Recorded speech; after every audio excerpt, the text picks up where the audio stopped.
ओम शांति। अॼु जी मिले तारीख़ 5/2/2024। मिठा मिठा बाप दर चवंदा मीठे मीठे ॿार।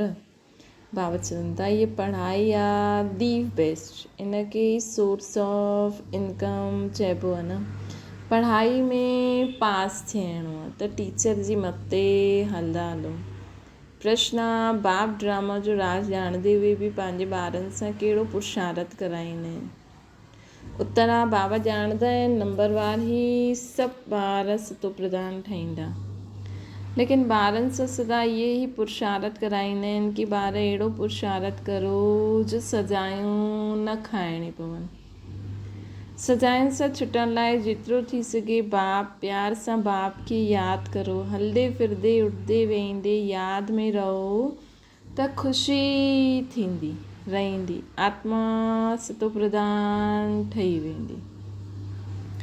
ओम शांति। हाणे ॿार ॼाणंदा आहिनि बाबा असांखे ज्ञान और योग सिखलाईंदा आहिनि न। असांजो योग कहिड़ो आहे इहे त ॿार ई ॼाणंदा आहिनि। असांजो पवित्र हुयासीं उहा हाणे अपवित्र ठहिया आहियूं। छो जी 84 जन्मनि जो हिसाब त खपे न। ये 84 जन्मनि जो चक्कर आहे। इहे ॼाणंदा बि उहा जो 84 जन्म वठंदा हूंदा। तव्हां ॿारनि खे बाप द्वारा मालूम थियो आहे न। हाणे अहिड़े बाप खे बि अहिड़े बाप जो बि अगरि न मञंदासीं त बाक़ी कंहिंजो मञंदासीं। बाप जी मत मिलंदी आहे। अहिड़ा ॾाढा आहिनि जो बिल्कुलु ई न मञंदा आहिनि। कोटनि में कोई मञंदा। बाबा जो चयो बाबा जी मत कोटनि में कोई मञंदा। बाप शिक्षा बि केतिरी क्लियर ॾींदा आहिनि। तव्हां ॿार ई मञंदव नंबरवार पुरुषारत अनुसार। सभु हिकु रस त न मञंदा न। टीचर जी पढ़ाई खे सभु हिकु रस न मञंदा आहिनि अथवा पढ़ंदा आहिनि। नंबरवार कोई 20 मार्क्स वठंदा आहिनि, कोई केतिरा मार्क्स वठंदा आहिनि, कोई त नापास थी वेंदा आहिनि। नापास छो थींदा आहिनि? छो जी टीचर जी मथे न हलंदा आहिनि। हुते अनेक मतियूं मिलंदियूं आहिनि, हिते हिकु मत मिलंदी आहे। इहा आहे वंडरफुल मत। ॿार ॼाणंदा आहिनि बराबरि 184 जन्म वरितासीं।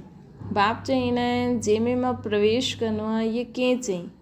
शिव बाबा चई मां जंहिंमें प्रवेश कंदो आहियां, जंहिंखे भागीरथ चईंदो आहे, उहो पंहिंजे जन्मनि खे न ॼाणंदा हुया। तव्हां ॿार ई न ॼाणंदा हुयो। मां जंहिंमें प्रवेश कंदो आहे, जंहिंखे भागीरथ चईंदो आहे, उहो पंहिंजे जन्मनि खे न ॼाणंदो आहे। ब्रह्मा बाबा तव्हां ॿार बि न ॼाणंदा हुयो न। तव्हांखे हाणे मां सम्झायो आहे। तव्हां एतिरा जन्म सतो प्रधान हुया, पोइ सतो रजो तमो में ईंदे हेठि उतरंदा आया आहियो। हाणे तव्हां हिते पढ़ण लाइ आया आहियो। पढ़ाई आहे कमाई, सोर्स ऑफ इनकम। ये पढ़ाई आहे दी बेस्ट। हुन पढ़ाई में चईंदासीं ICS दी बेस्ट। तव्हांजो 16 कला संपूर्ण देवता हुयो। हाणे कोई गुण न आहे न। गाईंदा बि आहिनि मुझ निर्गुण आरे में कोई गुण न आहे। सभु ईअं चईंदा रहंदा आहिनि। सम्झंदा आहिनि सर्वस्त्र भॻवानु। चईंदा आहिनि सर्वस्त्र भॻवानु आहे। देवताउनि में बि भॻवानु आहे। सभिनि में ई भॻवानु आहे। देवताउनि में बि भॻवानु आहे। इन करे देवताउनि जे अॻियां वेही चईंदा आहिनि मां निर्गुण हारे में कोई गुण न आहे। आपे तरस भरोई। ॻायल बि आहे बाबा ब्लेसफुल आहे, महिरबान आहे, असांजे मथां दया कंदो आहे। चईंदा आहिनि हे ईश्वर रहम करो। बाप खे सॾु कंदा आहिनि। हाणे उहो ई बाप तव्हांजे साम्हूं अची करे वेठो आहे। उहो ई बाप असांजे साम्हूं अची करे वेठो आहे। अहिड़े बाप खे जो ॼाणंदा आहिनि उन्हनि खे केतिरी ख़ुशी हुजणी खपे। बेहद जो बाप जो असांखे हर 5000 वर्ष खां पोइ वरी खां सॼे विश्व जी राजाई ॾींदो आहे। बेहद जो बाप जो असांखे हर 5000 वर्ष खां पोइ सॼे विश्व जी राजाई ॾींदो आहे त केतिरी अथाह ख़ुशी हुजणी खपे। उन्हनि खे केतिरी ख़ुशी हुजणी खपे। अहिड़े बाप खे जो ॼाणंदा आहिनि, जो असांजे साम्हूं वेठो आहे, त उन्हनि खे केतिरी ख़ुशी थियणी खपे कि उहो बाबा वरी खां असांखे 5000 वर्ष पोइ वरी खां अची करे असांखे विश्व जी राजाई ॾियणा आहिनि। तव्हां ॼाणंदा आहियो श्रीमत ते असां श्रेष्ठ ते श्रेष्ठ ठाहींदासीं। अगरि श्रीमत ते न हलंदा त श्रेष्ठ न ठहींदा। अगरि श्रीमत ते हलंदा त श्रेष्ठ ठहींदा। अधु कलाक रावण जी मत हलंदी आहे। बाबा केतिरो सुठी रीति सम्झाईंदा रहंदा आहिनि।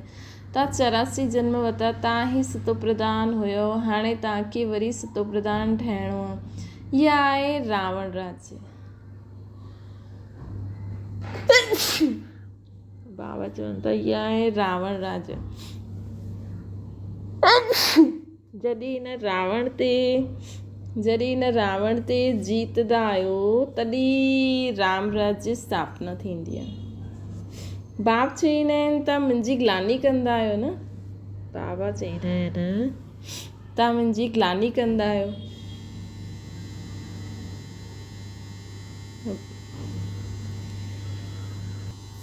बाप जे नाम जो गायन जे बदिले ग्लानी कंदा आहिनि। बाप चईंदा आहिनि तव्हां मुंहिंजो केतिरो अपकार कयो। इहे बि ड्रामो ठहियलु आहे। हाणे इहे सभु सम्झाणी ॾिबी आहे की हिननि सभिनि ॻाल्हियुनि सां निकिरो, हिक खे यादि करो, हिकु बाबा खे यादि करो। गायन बि आहे सत जो संग तारे 21 जन्मनि जे लाइ। हाणे हुन सत्य जे संग रहंदासीं त असांजा 21 जन्म असां तारजी वेंदो, मतिलबु असांजे 21 जन्मनि जो उद्धार थी वेंदो। तॾहिं डुबोईंदो केरु? तव्हांखे सागर में कंहिं डुबोयो? ॿारनि सां ई प्रश्न पुछंदा न बाबा, की हाणे बाबा असांखे 21 जन्मनि जे लाइ तारनि था, पोइ असांखे डुबोईंदो केरु?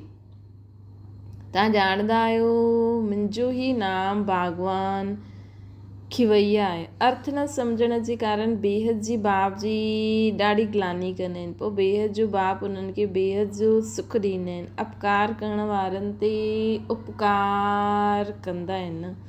उहे सम्झंदा न आहिनि की असां अपकार कंदा आहियूं। ॾाढो ख़ुशी सां चईंदा आहिनि ईश्वर सर्वव्यापी आहे। हाणे अहिड़ा त थी न सघे, हर हिक खे पंहिंजो पंहिंजो पार्ट मिलियलु आहे। इहे बि तव्हां ॼाणंदा आहियो जॾहिं देवी देवताउनि जो राज्य हुयो त ॿियो कोई बि राज्य न हुयो। जॾहिं देवी देवताउनि जो राज्य हुयो त ॿियो कोई बि राज्य न हुयो। भारत सतो प्रधान हुयो, हाणे तमो प्रधान थी वियो आहे न। बाप ईंदा ई आहिनि दुनिया खे सतो प्रधान करणु। सो बि तव्हां ॿारनि खे मालूम आहे।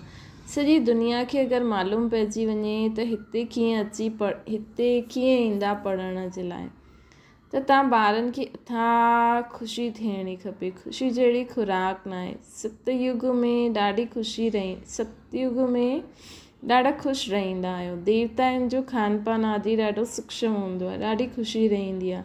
हाणे तव्हांखे ख़ुशी मिलंदी आहे न। बाबा चईंदा आहिनि हाणे तव्हांखे ख़ुशी मिलंदी आहे। असांखे बाबा खां केॾी ख़ुशी मिलंदी आहे न।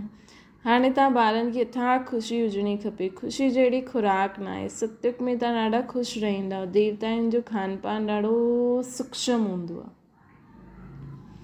ॾाढी ख़ुशी रहंदी आहे। हाणे तव्हांखे ख़ुशी मिलंदी आहे न।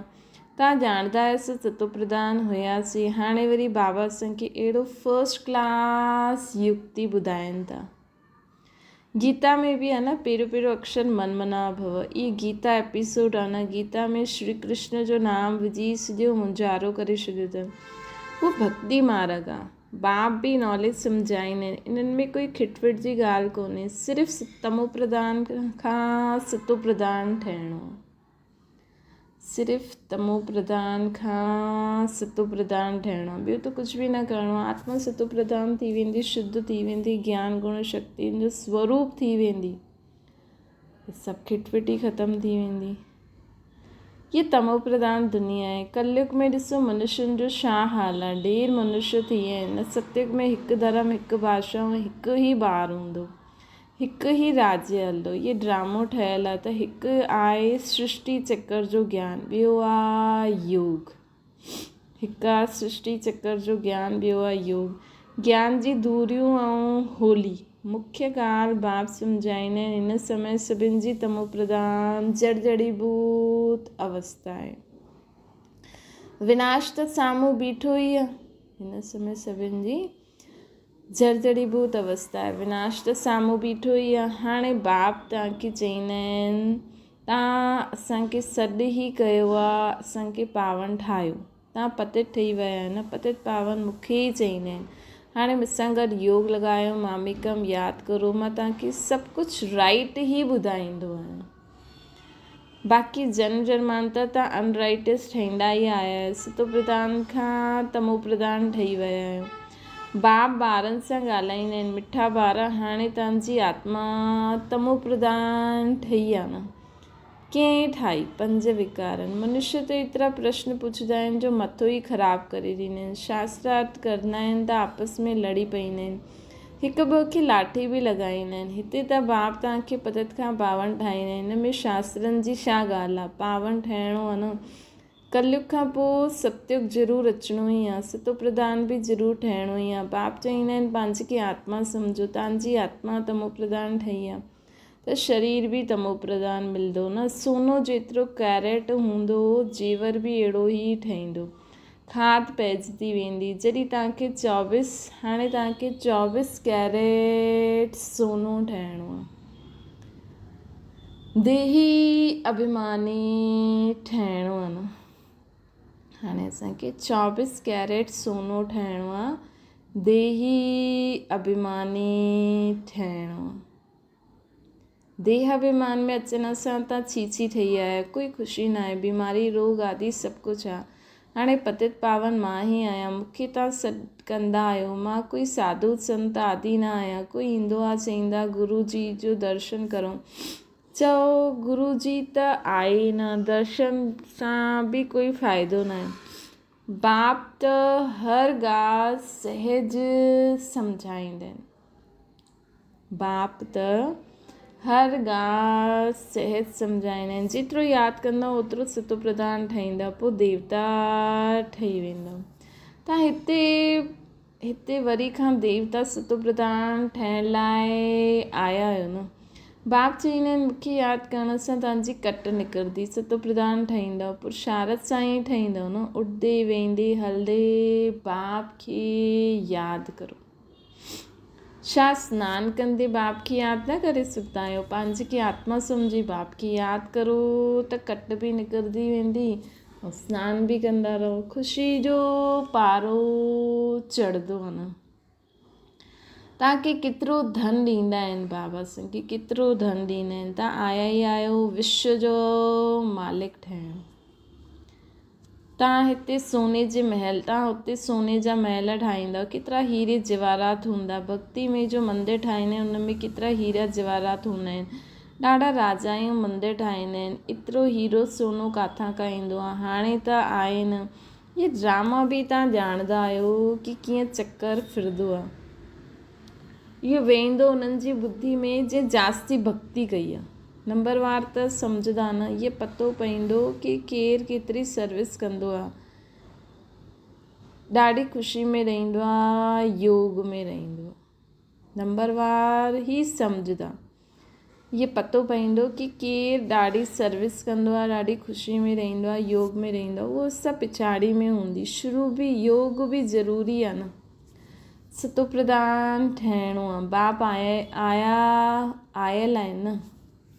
असांजो योग बि ज़रूरी आहे। सतो प्रधान बाबा जी सॼी मुरली आहे कि छा करिणो आहे? असांखे सिर्फ़ु सतो प्रधान ठहिणो आहे। बाबा आया आहिनि त उन्हनि सां वरसो वठिणो आहे न। इहे बि चवंदा आहिनि बाबा त असां सां गॾु आहिनि। मां ॿुधां थो, तव्हांखे ॿुधाईंदा आहिनि त मां बि ॿुधी वठंदो आहे। केरु? ब्रह्मा बाबा चवंदा आहिनि। कंहिंखे त ॿुधाईंदमि न। ज्ञान अमृत जो कलश तव्हां माताउनि खे मिलंदो आहे। माताऊं सभिनि खे बांटदियूं आहिनि, सर्विस कंदियूं आहिनि। तव्हां सभु सीताऊं आहियो, राम हिकु आहे। तव्हां सभु ब्राइड्स आहियो, मां ब्राइड ग्रूम आहियां। तव्हांखे श्रृंगार करे ससुराल घर भेजे छॾंदो आहे। ॻाईंदा बि आहिनि न, उहो बापनि जो बाप, पतियुनि जो पति। हिकु तरफ़ महिमा कंदा आहिनि, ॿी तरफ़ ग्लानी कंदा आहिनि। शिव बाबा जी महिमा अलॻि, श्री कृष्ण जी महिमा अलॻि, पोज़ीशन सभिनि जो अलॻि अलॻि आहे। हिते सभिनि खे मिलाए करे हिकु करे छॾियो अथनि। अंधियारी नगरी तव्हां हाणे बाबा जा ठहिया आहियो न। शिव बाबा जा पोतरा पोतरियूं आहियो। तव्हां सभिनि जो हक़ु लॻंदो आहे। हिन बाबा वटि त कोई प्रॉपर्टी आहे ई न। ब्रह्मा बाबा वटि सभु शिव बाबा जा सेंटर्स आहिनि न। प्रॉपर्टी मिलंदी आहे हद जी ऐं बेहद जी। असांखे स्वर्ग जो बि राज्य भाग्य शिव बाबा ॾियनि था न। टियों कोई सां बि न आहे जंहिंसां वरसो मिलंदो आहे। इहे चईंदा आहिनि असां बि उन्हनि सां वरसो वठंदा आहियूं। पारलौकिक परम पिता परमात्मा खे सभु यादि कंदा आहिनि। सतयुग में यादि न कंदा। सतयुग में आहे हिकु बाप। रावण राज्य में आहिनि 2 बाप। संगम युग ते आहिनि 3 बाप। लौकिक पारलौकिक वंडरफुल अलौकिक बाप। इन्हनि द्वारा बाप वरसो ॾींदा आहिनि। उन्हनि खे बि उन्हनि सां वरसो मिलंदो आहे। ब्रह्मा खे एडम बि चईंदा आहिनि। ब्रह्मा खे एडम बि चईंदा आहिनि। Great great grandfather. Shiv खे त फादर ई चईंदा। छीजरो मनुष्यनि जो ब्रह्मा सां शुरू थींदो आहे। Great great grandfather Shiv Baba खे त फादर ई चईंदासीं।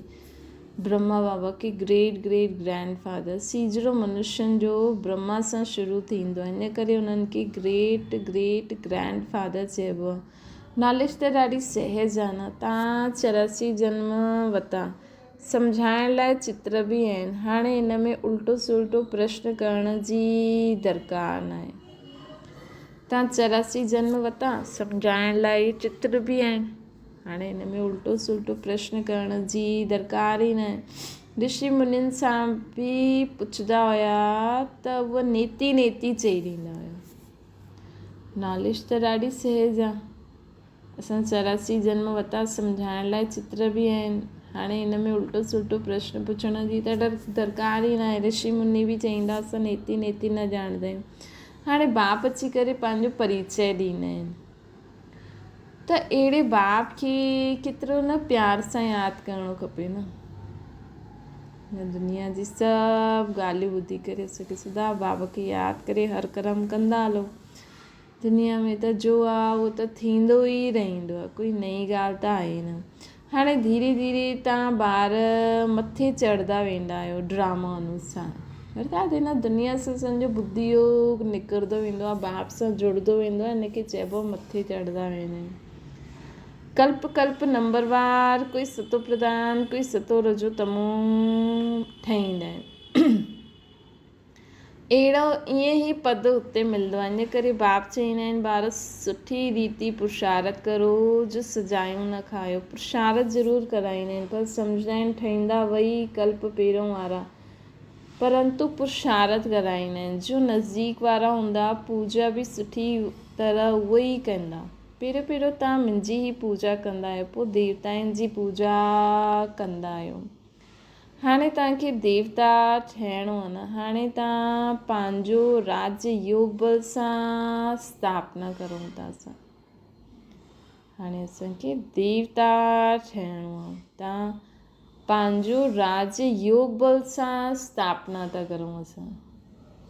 हाणे योग बल सां असां पंहिंजो राज्य स्थापना करूं था न। असांखे हाणे छा ठहिणो आहे? देवता ठहिणो आहे। योग बल सां असां विश्व जी बादशाही वठंदा आहियूं। योग बल सां असां विश्व जी बादशाही वठंदा आहियूं। बाहुबल सां कोई विश्व जी बादशाही न वठी सघे। उहो माण्हू भाई भाई खे आपस में लड़ाईंदा रहंदा आहिनि। केतिरो बारूद ठाहींदा आहिनि। उधार में हिक ॿिए खे ॾींदा रहंदा आहिनि। बारूद आहे विनाश जे लाइ, परंतु इहे कंहिंखे बुद्धि में न ईंदो आहे। छो जो उहे सम्झंदा आहिनि कल्प लाखों वर्ष जो थी वियो आहे। घोर अंधियारे में आहे न हिन करे सोचनि था असां ॿियनि खे मारे करे ख़ुदि राज्य करूं। पर ईअं नथा सम्झनि ॿियनि खे मारंदासीं त उहे असांखे छॾंदा। चलो ॿियनि खे त मारे छॾियो, लेकिन वायुमंडल वातावरण प्रकृति खे एॾो नुक़सानु थींदो आहे त प्रकृति असांखे छॾंदी। अॼु माण्हू सोचे थो मां उन्हनि जे देश खे ख़तमु करे छॾियां। हुनजे लाइ केतिरा बॉम्ब्स केतिरियूं मिसाइलियूं फिटी कंदा। हुन सां केॾी गैसिस निकिरंदी। हुन सां प्रकृति केॾी डिस्टर्ब थी वेंदी। ऐं असांखे प्रकृति बि त खपे न राज्य करण लाइ न। जेसिताईं असांजो शरीर ठीकु न हूंदो त असां राज्य कीअं कंदासीं? त माण्हू सोचनि था कल्प त लाखों वर्ष जो आहे, इन करे असां हिननि खे मारे ख़ुदि राज्य कंदासीं। या घर में बि माण्हू सोचे थो असां हिनखे मारे करे ख़ुदि राज्य कंदासीं। त ईअं थी सघंदो आहे? त कम से कम एतिरो ई सोचे करे जो तव्हां वटि आहे जेतिरो तव्हां वटि आहे, जो तव्हां में गुण आहिनि, जो बि जीअं बि तव्हां रहो था उनमें ख़ुशि रहो न। घोर अंधियारे में अविनाश थी वञे ऐं सभु कुंभकर्ण जी नींद में सुम्हंदा रहंदा, जागदा ई न। कई आत्मायूं त जगदियूं ई न। इन करे बाबा चईंदा न असांजो फ़र्ज़ु आहे उन्हनि खे आत्मा परमात्मा जो ज्ञान ॾियणु। अगरि उहे जास्ती ॻाल्हियूं नथा सम्झनि, नथा ॿुधनि, नथा परिवर्तन थियनि त उन्हनि सां चिक चिक न करो, फालतू हुननि जे कारण पंहिंजो टाइम वेस्ट न करो। तव्हां हाणे जागो। बाप आहे ई जागती जोत नॉलेजफुल। तव्हां ॿारनि खे आप समान ठाहींदा आहिनि, उहो भक्ति या ज्ञान सां तव्हां सुखी ठहींदा आहियो। तव्हांखे अचिणो खपे कि असां वरी खां सतो प्रधान ठहूं था। असांखे बुद्धि में अचिणो खपे कि असां वरी खां सतो प्रधान ठहूं था। बाप खे यादि करिणो आहे, हिनखे चइबो आहे बेहद जो संन्यास। ये पुराणी दुनिया त विनाश थियणी ई आहे, ठीक ई थी। नेचुरल क्लैमिटीज़ बि मदद कंदियूं। हुन समय तव्हांखे खाइण बि पूरो न मिलंदो। हाणे तव्हां पंहिंजी हुन समय तव्हां ख़ुशी जी खुराक में रहंदव। असां पंहिंजी ख़ुशी जी खुराक में मस्तु रहंदासीं। बाबा चई न देवताउनि खे जो भोजन ॾाढो सूक्ष्म हूंदो आहे, छो जो उहा उन्हनि जी आत्मा भरपूर हूंदी आहे। हिते बि कोई फंक्शन हूंदो आहे, असांखे अंदरि आत्मिक ख़ुशी हूंदी आहे त उन समय रोटी बि न वणंदी आहे, ख़ुशी जीअं खुराक ठही वेंदी आहे। ॼाणंदा इहे सभु खलास थियणो आहे, हिन में मुंझण जी ॻाल्हि न आहे। मां ईंदो ई आहियां त ॿारनि खे वरी सतो प्रधान ठाहिणु। इहे त कल्प मुंहिंजो ई कमु आहे। हाणे जो बाबा जो कमु आहे उहो ॿियो कोई कीअं करे सघंदो आहे? असां त बाबा जा मददगार आहियूं। भले असां बाप समान ठहूं था, लेकिन हिन त बाबा जो ई कमु आहे न। उहो बाप समान ठहूं था, उहो गुण शक्तियूं अचनि थियूं, लेकिन हाणे उनखे यूज़ करे असांखे सेवा करणी आहे। लेकिन जेसि ताईं बाबा आहे तेसि ताईं त बाबा जो ई कमु हले थो न। त हिन में अहंकार न अचिणो खपे कि मां वॾी थी वई आहियां, मूंखे सम्झ में अची वियो आहे, हाणे मूंखे बाबा जी कोई ज़रूरत न आहे, कुझु पुछण जी ज़रूरत न आहे। ईअं उहो अहंकार न अचिणो खपे असांखे। अच्छा, मीठी सिकल जे ॿारनि प्रति माता पिता बाप दादा जो यादि प्यार ऐं गुड मॉर्निंग। रूहानी बाप जी सभिनि रूहानी ॿारनि खे नमस्ते। असांजी बि रूहानी माता पिता बाप दादा खे यादि प्यार गुड मॉर्निंग ऐं नमस्ते। धारणा जे लाइ मुख्य सार स्वयं भॻवानु असां ते महिरबानी थियो आहे। असां पढ़ूं था, हिन नशे में रहणो आहे। पढ़ाई सोर्स ऑफ इनकम आहे, हिन करे कॾहिं बि पढ़ाई मिस न करो। ॿियो आहे अथाह ख़ुशी जो अनुभव कराइणो आहे। हलंदे फिरदे देही अभिमानी ठही बाप जी यादि में रही हर आत्मा खे सतो प्रधान ठाहिणो आहे।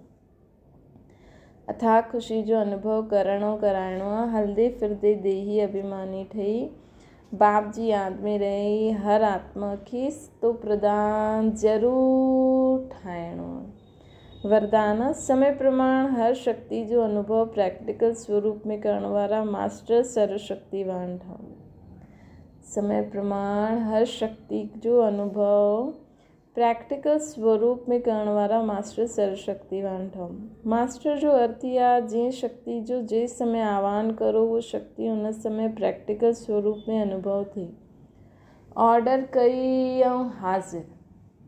हाणे असां पवित्रता शुद्धता जी गुण खे शक्ति खे ऑर्डर कयो ऐं असां में प्योरिटी जी फीलिंग आई। कोई बि तमोगुणी वातावरण अशुद्ध वातावरण हुजे ऐं असां हुन में अगरि हलचल में अचणु ईअं लॻे थो त तुरंत अचल स्थिति जो आह्वान करो, शुद्धता जो आह्वान करो, वैष्णवी आत्मा जो आह्वान करो, ताकि उहा वातावरण असांखे प्रभावित न करे सघे। ईअं न ऑर्डर करो सहन शक्ति अचे ऐं समाइण जी शक्ति ऐं अचे समाइण जी शक्ति। असां ऑर्डर करूं था सहन शक्ति अचे ऐं अचे समाइण जी शक्ति। ईअं न, त हुनखे मास्टर न चईंदासीं, त ट्रायल करो कि जंहिं समय जो शक्ति आवश्यक आहे हुन समय उहा शक्ति कार्य में ईंदी आहे। हिकु सेकेंड जो बि फ़र्क़ु पियो त जीत जे बजाए हार थी वेंदी। हिकु सेकेंड जो बि फ़र्क़ु पियो त जीत जे बजाए हार थी वेंदी। इन करे बाबा चवंदा कीअं अभ्यास कंदा वञो, जंहिं समय असांखे जो शक्ति जी ज़रूरत आहे उहा अचे थी, हीअं अभ्यास कंदे कंदे असां विजयी थी वेंदासीं। स्लोगन आहे, बुद्धि में एतिरो ई जेतिरो ईश्वरीय नशो हुजे, कर्म में ओतिरी ई नम्रता हुजे। बुद्धि में जेतिरो ई ईश्वरीय नशो हुजे, कर्म में ओतिरी ई नम्रता हुजे। अच्छा, ओम शांति। बाबा खे यादि करो।